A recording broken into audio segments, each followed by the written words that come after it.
Good afternoon, ladies and gentlemen. Good afternoon to our speaker for today, Syukri Hadafi Hamdan. It is my pleasure to welcome everyone here who has joined us. Even though we can't see you, we know you are there. Thank you for taking the time to attend this webinar today. The webinar today is a part of webinar series focusing on Malaysia's global competitiveness ranking in how we as a country and enterprises manage the totality of our competencies to increase prosperity. The global competitiveness ranking are evaluated and reported every year by international organizations. Two of the organizations are IMD and WEF. IMD is short for the International Institute for Management Development. It publishes this performance in their World Competitiveness Yearbook. And WEF, short for the World Economic Forum, publishes this competitiveness performance in their Global Competitiveness Report. Public can view the competitiveness indicators of different countries in either of these publications. Now, in the recent World Competitiveness Yearbook 2020, in short WCY 2020 by IMD, Malaysia's competitiveness ranking has dropped. Out of 63 countries assessed by IMD, our position in 2019 has dropped from 22nd position to 27th position this year in 2020. The overall competitiveness rank by IMD is calculated based on 255 criteria that is made up of both hard and soft data. There are 163 hard data and 92 soft survey data. And there are 4 categories of competitiveness factors. These countries are being compared. The factors are economic performance, government efficiency, business efficiency, and infrastructure. Now, in our webinar today, our speaker, Syukri, will be presenting on one of the criteria measured on hard data, renewable energy, which is a sub-factor in health and environment, in turn within the infrastructure factor. Yeah, renewable energy is clean energy. For those of you who are trying to contemplate what it is, clean energy that comes from natural sources or processes like sunlight or wind. You're going to hear more afterwards. This is a topic that we probably do not hear every day. Okay, so this is a rare opportunity for us to listen to. Syukri will share with us the focus and issues of our current IMD ranking of this criterion, as well as recommending plans that can help Malaysia to improve on our current ranking on this criterion in the future. Now, before I transfer the audio to our speaker, let me introduce first Syukri Hadafi. Syukri graduated from the University Science Malaysia with an honors degree in mechanical engineering. That was in 2002.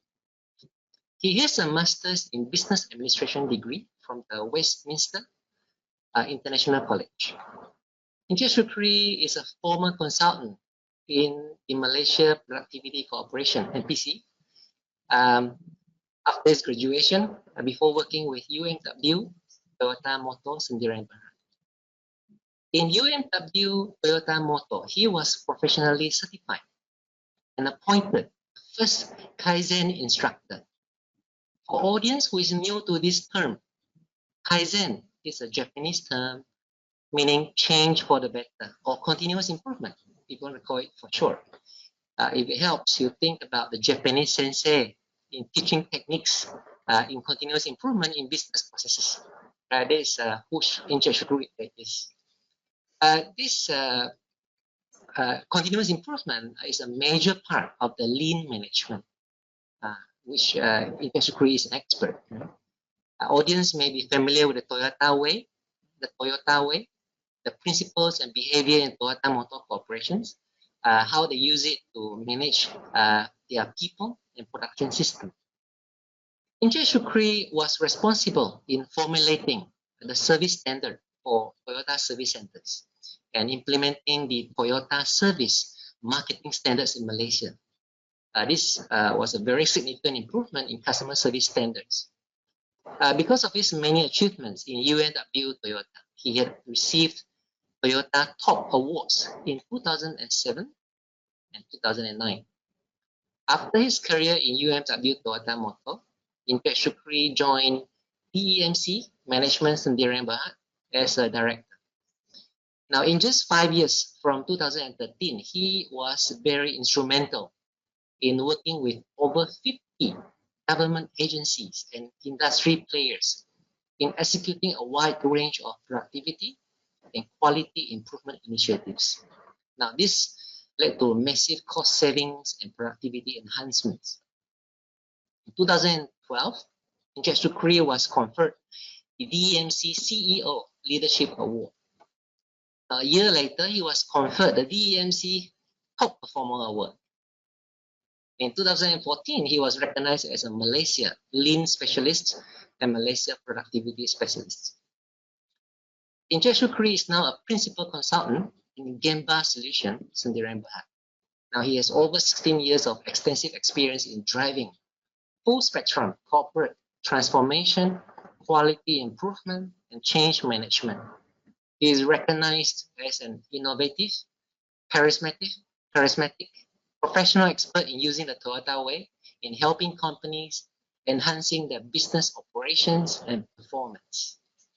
But today, we are very honored to have Encik Syukri sharing with us this topic on renewable energies. Let me now hand over to Encik Syukri Hadafi Hamdan. Encik Syukri, over to you now. Okay. Thank you very much, Lawrence, for the free promotion about myself. Thanks a lot. I really appreciate that. And thank you very much for MPC, Malaysia Property Corporation, for allowing me to be here today and share one of the important, I would say, one of the important indicator in WCY in regards to this criteria 4.4.18, which I will try my best to share with all of you the detail of this. It is called renewable energies. All right. So before we start, before I derive further on this topic, let me share with you where we are, okay, in terms of ranking as compared to the other participating countries in the IMD World Competitiveness Report. Okay, from this slide, Malaysia had showed a decline from 2009 to year 2020, from ranking 50th, okay, 50th in year 2019 to ranking 53, right, in year 2020. So the value in 2019 was 4.2, and this number has dropped to 3.4. All right. So I will share with you later how this deviation is derived, okay, from the number. But what I can say at this stage, it is driven by the aggressiveness of the other countries in regards to these renewable energy practices. All right. So as a comparison at this very early stage of sharing, the highest performance was Iceland, with value of 87.9. Okay, now let me share with you, okay, about this renewable energy. Okay, renewable energies technologies include hydropower, solar, wind, geothermal, and modern biofuel production, including modern form of waste to biomass conversions. All right. So historically, production of renewable energy has been dominated by traditional biomass. Okay, if we look at the history, the burning of wood, forestry materials, and agriculture waste biomass, okay, has been there. All right. So although implemented at smaller scale for thousands of years, okay, across the range of countries, hydropower output did not feature at large production scale with pump storage development until the 1920s. Okay, so if you watch those old cowboy stories, you can see this happening. They make use of the burning of wood, forestry materials, and so on, okay, as a source of energy. But then it doesn't go to a large production of scale before 1920. Yeah? But today, if you talk about today, traditional biofuel remain the largest source of renewable, accounting about 60 to 70% of the total.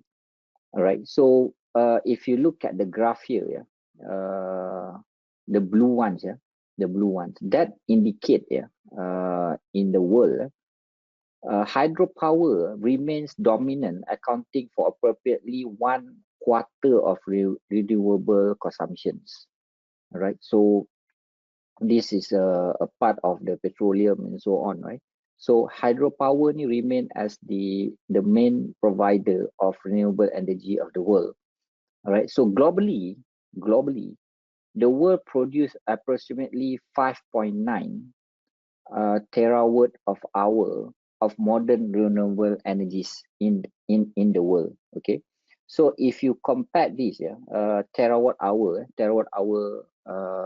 of modern renewable energy, 5.9 terawatt hour. So this is what the world is currently using. All right. And from here, the main contribution of these renewable energies in the world, as I mentioned in the previous slide, is Iceland. All right. And then mostly in the Europe countries, they prefer to use this renewable energy because of the shortage of the petroleums. All right, of the main energy source, okay, for the energy. So they need to have this so that at least the country can self use the energy from the source. Okay. So the World Bank report that only 7% of the world low income household have access to the clean food and technology for cooking. So this is in regards to the slide that I've showed just now. All right. So to understand it, the world is currently producing 5.9 terawatt hour of modern renewable energy. So now let's look at Malaysia. Let's look at Malaysia. All right. So Malaysia, okay, embarked on the 4 fuel diversification strategy with aim to balance the utilization of oil, gas, coal, and hydro in the energy mix. Okay. So we have a directive, a global renewable energy consumption, to reduce its carbon emission by 40%. Okay, so this is one of the aim that we have in Malaysia, to reduce its greenhouse gas emission contribution to its gross domestic product GDP by 45%, and target 20% renewable energy in the energy mix by year 2025. So if you look here in this graph, we are also in line with the world in terms of the segregation of renewable energies. We are relying on hydropower. If you can recall, we have this Bakun project, okay, for the previous years, and then of course to venture into this renewable energy is not cheap. All right, and then there are so many issues in regards to the hydropower investment, you see. And then we also have a very small percentage of wind, okay, and other renewable energies in Malaysia. So that already shown that how small the contribution of Malaysia in the total of renewable energy that have been produced in the world. Okay, if you look in Malaysia, okay, we just have about 25 terawatt hour of renewable energy from yearly, you see, and the number from 1965, you see, until 2018, it has been increased tremendously, especially with the project of Bakun. All right. So the question that we have here, we can try. We know actually how to make our country contributed more to the to these indicators, but again, is it worth, okay, for the country to invest to this renewable energy? in regards to this indicator. So that is a big question mark that we should look at this point, you see, because from the indicator, what contributed to the ranking? Okay, this is the measurement that come on board, you see, how they give this score to the participating country. Okay, so from this point, the indicators for renewable energy competitiveness, okay, there are two main indicators here. First is the factor of the productions, right? Factor of the productions, and then secondly is the demand conditions, right? So if you look at the factor of production, these factors, it refers to the nation position in factor production in the renewable energy industry, such as resource endowment, capital input, technology level, and skill labor. So it all depends on the budget that the country have, okay, in order to invest into all these technologies. And other than that, we also need the technology and then the skill labor, right? You know, to increase our contribution in the renewable energy. Okay, first, renewable energy resource endowment provide the basis for an important driving force of renewable energy development. In general, the more abundant the renewable energy sources owned by a nation, the huge the development potential will be. All right. So we need as I said previously, renewable energy, they are depending on how willing the country to invest on that particular project, or in terms of developing the skill for that. Second, capital investment is one of the vital significant to renewable energy industries. Okay, so for a country like Iceland, yeah, they invested a lot because Iceland also contributed or selling this renewable energy to the neighborhood countries in Iceland, whereby in our in the scope of Asian country, in Southeast Asia, most of the countries surrounding us, they are relying on the petroleum as the source of energy. All right, and then each and every country, they have their own renewable energy sources to cater the domestic market. So they do not really rely on the neighborhood countries to supply the energies. All right, so that would be one of the main reason why it's not so viable for us to pursue on this. Second, and then third, the technical level. The technical level is also one of the key factor because advanced technology may significantly increase productivity, decrease cost, and solve the energy storage problem. So, in terms of the technicality, in terms of the technologies, sometimes it is not worth. It's not worth for us to invest too much on the technology when the volume of the renewable energy that we have in Malaysia is low. All right, so that also is stopping us from pursuing on this indicator. And then finally, the labor force. To a large extent, the source of nationwide, those being independent way assessing the renewable energy competitiveness. Okay, we also should be asking ourselves, do we have good graduates, or is there any syllabus of our graduates in Malaysia that having an expertise to do all this, okay, to pursue on these renewable energies? And then if we ask our new generation, those who after SPM or diploma holder, are they familiar with these renewable energies? I think by perception, this is not one of the popular topic that they want to pursue. So because of that, we also have issues on the labor force. Okay, who gonna be in that?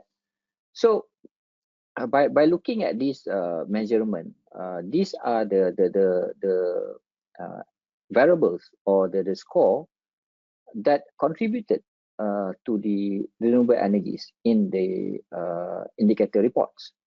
So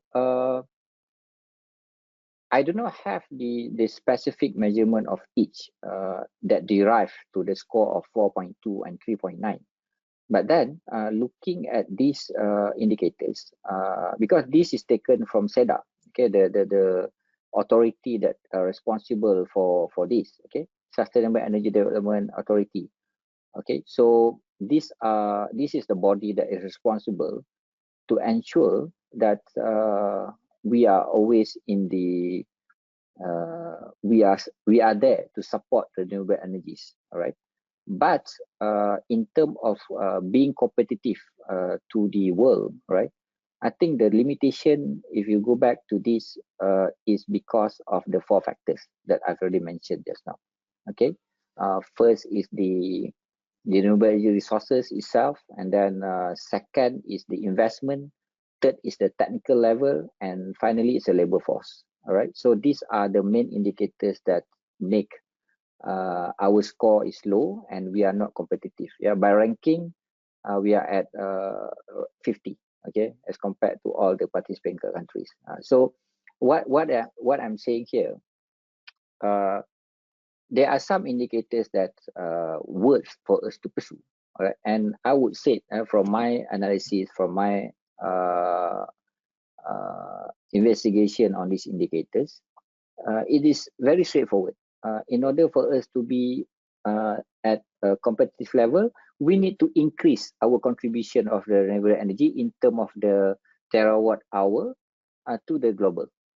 All right, and for that to happen, it requires investment, it requires land, it requires capital, it requires labor force. All right, so during the presentation, I think last 2 weeks or last month, we also have discussed that these are the indicators that we will look into, but it's not going to be prioritized, all right, because it requires a lot of investment and effort, and then the necessity. Are we having a good demand, okay, for this to happen? All right, okay, and then okay, so this is what I've already mentioned just now. Okay, the first one is the factor condition. Okay, the selected technologies, and then the demand condition. Market demand will stimulate production as when market capacity double. Product prices will drop by approximately 20%. Okay, and then related industry and supporting industries, a superior industrial environment will boost renewable energy adoption by reducing expenses and increasing the investment. Okay, this is about the support from the industries. All right, so we need to also have a good industrial player to support this to happen. All right, and then we also identify the policy or regulation changes required for the right improvement. Okay, the criteria for Renewable Energy Act establishment, Feedin Tariff, or we call FIT system. Okay, the sub-factor is the health environment. So for this, we need an act to provide for the establishment and implementation of a special tariff system to catalyze the generation of renewable energy and to provide for related matters. Okay, this is linked to the government strategy. The incentive was based on quota and managed by SEDA. Budget 2021, green investment tax allowance and green income tax exemptions. So these are one of the budget that has been proposed for 2031, so that those companies that are promoting these renewable energies will be given a tax allowance, okay, and also exemption, green income tax exemptions. Okay, to understand this, we need to start promoting those companies in the industry to use the renewable energy or to support the development of renewable energies. Then only we will get support from the industry. So the regulation changes that required, one of it is this. Okay, it has been proposed. And then in terms of renewable energy policy and action plan, okay, achieving 20% renewable energy capacity meet by year 2025. Okay, As I mentioned in the previous slide, okay, currently we are only achieving about 10% of renewable energy. So if you want to increase this by 20%, so this is what has been planned, for 12 Malaysia plan under environmental sustainability dimension, implementing enhanced net energy metering and solar leasing. Okay, this is one. Number two, implementing large scale of solar program. Okay, I think in Malaysia, in terms of the solar, it was being we talk about it, okay, when it was first introduced 5 years or 10 years back. But then we not really pursuing enough, okay, on this solar. Maybe because we are so comfort with the other energies, and the price of that energy for not so it's still competitive. So we do not have a good take up in terms of expansion of the solar in Malaysia, even though we are capable in terms of weather, in terms of the infrastructure. All right, so but then maybe because of lack of incentive, or maybe lack of assistance from the government, it doesn't really embark as what we plan. Okay, so by implementing this solar, it will definitely help in terms of getting the score higher. All right, and then implementing non-solar RE project, establishing re-facilitation of programs in SEDA, enabling greater access to renewable energy sources. Okay, so what I'm saying is that we required more actions or more promotions by the authority to the industry players. All right, because I think by now, if you ask the industries, we don't really put this as the requirement of business. You see, nobody gonna talk about renewable energies if you are opening a factory and so on. So that becomes secondary. So if you want to promote on this, we have to put it as requirements, okay, to use the renewable energies or to promote the renewable energies.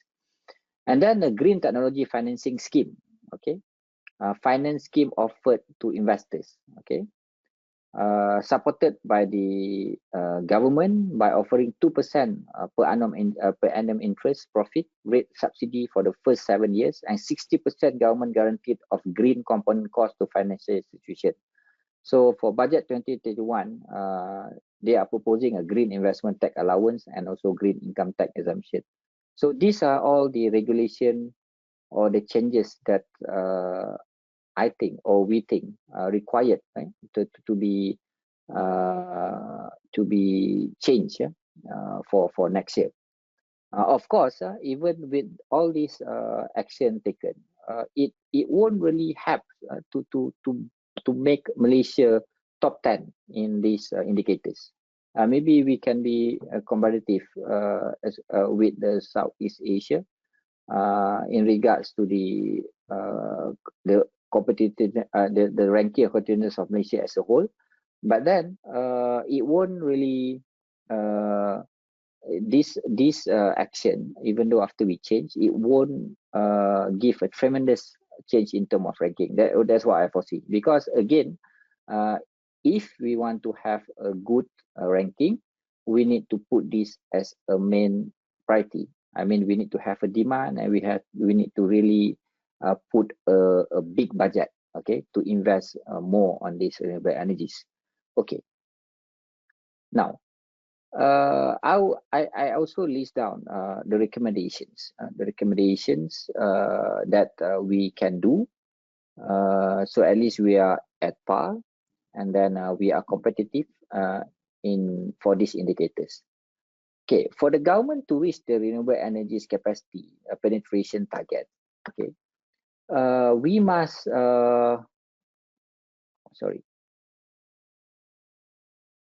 okay, it must be aggressively supported by government incentive and proper alignment in terms of government policies and implementations.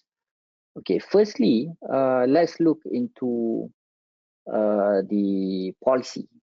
Okay, the Renewable Energy Act establishing a Feed-in Tariff (FIT) system scheme incentivize renewable energy developer with a premium tariff rates. Okay, this is one policy that could be put in place.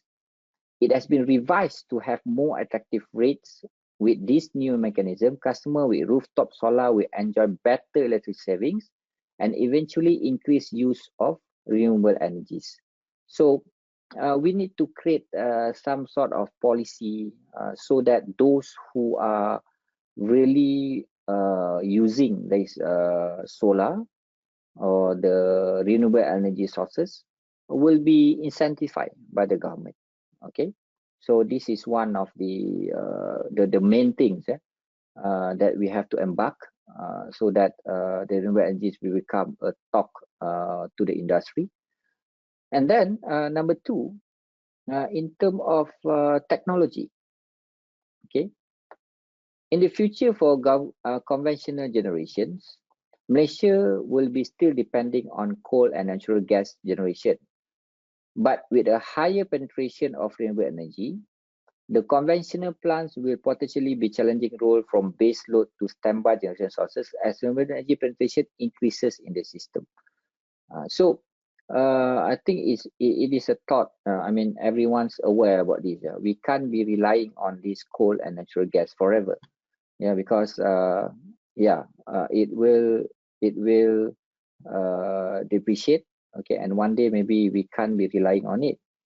All right, so we need to start use the technology. Okay, we need to go a bit more aggressive on the technology, especially in terms of the solar and all these green technologies, so that we are always we can always be at par. As what I can see, there must be a strong reason why this indicator is listed in this competitiveness report. Yeah, so that what I can see, the country not only good at now. Okay, they are not only competitive today, but they are also sustainable, and then they are reliable sources of investment in the future. All right, so that's why I think regardless of what our priority today, we still need to have this technology in place, and we have to allocate some budget to have this technology in place. All right, so that are the main two recommendations. All right, but other than that, we also need to look at the clarification of the feed-in tariff system. Okay, currently, okay, the Renewable Energy Act law uses a feed-in tariff system for renewable power. Okay, however, the pricing system is too complicated. Okay, and it takes considerable time for investors, especially international and small private investors, to understand how it works. Okay, yeah, it is too complicated. I have seen it, but it's quite difficult to understand what kind of incentive has been given to the takers. You see, so it is therefore critical that policymakers in Malaysia improve the renewable energy price structure and clarify the feed-in tariff system. Okay, make it proper and then make it more attractive. The most effective solution would be this from my I would not say the most effective one. Okay, I think the proposed solution would be establish a fixed price structure for each technology. Okay, based on its specific characteristic. Example, resource potential, geographical distribution, and technology maturity. All right. So currently it's too general, I say, and too general, and then you need to clarify what are the feed-in tariff system that we have. Okay, so when people get confused, at the end of the day, they will forget. They will just trash this idea and go with the normal energy source for their business. Okay, number two, greater transparency in the fund system for renewable energies. Okay, it is unclear Okay. There are many challenges. Okay. Like I pointed out, these unique challenges over here. Even though we have the space, those are sacred for certain tribes. Okay. All right, I think we can wrap this up. Okay. Thank you again for your enlightening sharing. Okay. I would also like to thanks MPC for the opportunity. Thanks Lawrence also for moderating this Just session want to very highlight well. also have missed our. Thank you. All right. For those who have missed our past webinar presentations or the competitiveness talks, you can still catch up with them. Look up the YouTube videos. Malaysia Productivity Corporation MPC has created a YouTube channel called Productivity and Competitiveness Channel MPC. You'll find many exciting, eye-opening videos over there. So until then, happy learning, happy listening. We'll see you in the future competitiveness talks. All the best. Thank you. Thank you. It's Bye. all for me now then. Thanks, Lawrence. Thanks. Bye-bye. Bye. Bye-bye. Thank you, Syukri. Bye. Bye. See ya. Take care, Lawrence. Take care, you too.